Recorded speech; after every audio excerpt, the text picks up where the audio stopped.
Di Islam itu tidak pernah ada nama yang hampa makna, itu nggak ada. Semua nama ada maknanya. Sholat, kenapa subuh, kenapa fajar, kenapa zuhur, kenapa asar, maghrib, isya, itu ada artinya. Ini dari takbir ini sampai salam itu ada maknanya. Kenapa tangannya mengangkat begini, kenapa kakinya itu lurus tegak menghadap kiblat sejajar dengan bahu, itu ada artinya. Abdurrahman bin Auf jadi kebangetan kayanya cuman paham berdiri saja, dari berdiri dipraktekkan jadi kaya begitu. Antum sampai salam belum kaya-kaya ya. Ali itu mempraktekkan bagian sujud jadi pinternya luar biasa. Kita sujud dah banyak, dah lama, nggak selevel itu, apa yang salah?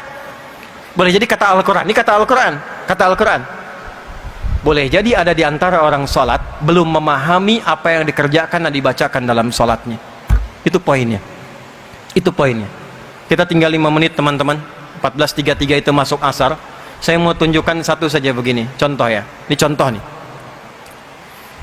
Ini saat takbir ya, tangan kan diangkat gini ya.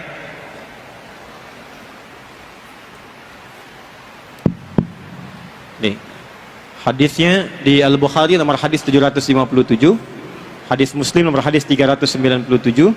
Rawinya sahabat Abu Hurairah radhiyallahu taala anhu, Abdurrahman bin Sakhar. Pelakunya namanya Khalad bin Rafi Az-Zuraiqi. Khalad ini sholat, datang ke masjid Nabi. Lalu Nabi sedang berada di sisi lain. Beliau sholat sunnah. Begitu selesai sholat, thumma atan Nabiyya sallallahu alaihi wasallam, mendatangi Nabi sallallahu alaihi wasallam, faqala, dan mengatakan, assalamu alayka ya Rasulullah. Assalamualaikum ya Rasulullah. Kata Nabi, irji' salli fa innaka lam tusalli. Kamu balik lagi salat karena engkau belum salat. Kurang lebih 3 kali begitu sampai dia berkata, ya Rasulullah, ma uhsinu ghairah, alimni. Ya Rasulullah, aku enggak bisa lebih baik daripada ini, tolong ajarkan aku. Maka diajarkan dari mulai wudu, idza qumta ila shalah fa asbighul wudu, dari mulai wudu sampai salam. Saya persingkat satu saja untuk menunjukkan betapa pentingnya bagian gerakan salat. Lihat sini. Jadi begitu diangkat hadwaman kibaihi, ini riwayat pertama di Al-Bukhari ke sini. Riwayat An-Nasai di sini, yang dekat daun telinga. Jadi ada 2 cara, di sini ya, di sini. Tapi apa maksudnya ini? Ini ada artinya.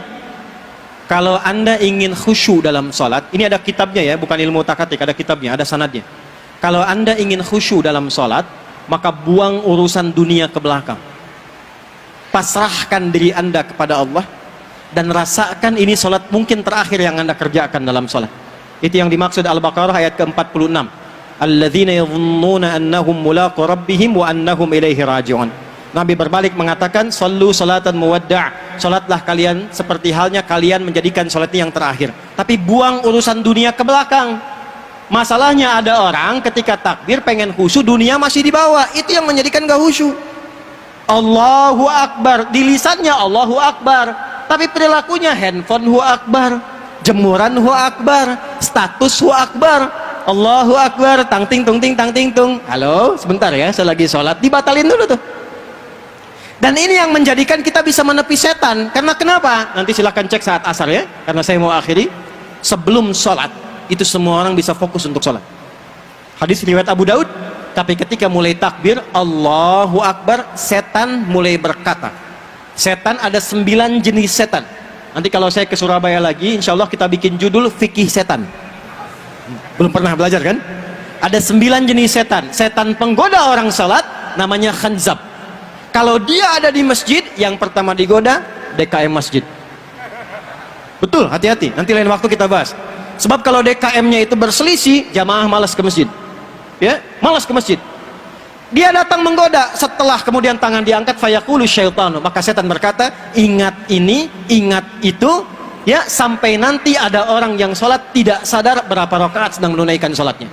Nggak percaya, 1 menit lagi nanti adzan. Ketika Anda sholat, begitu mulai takbir, setan akan berkata, sampai pelajaran saya pun akan dia sebutkan.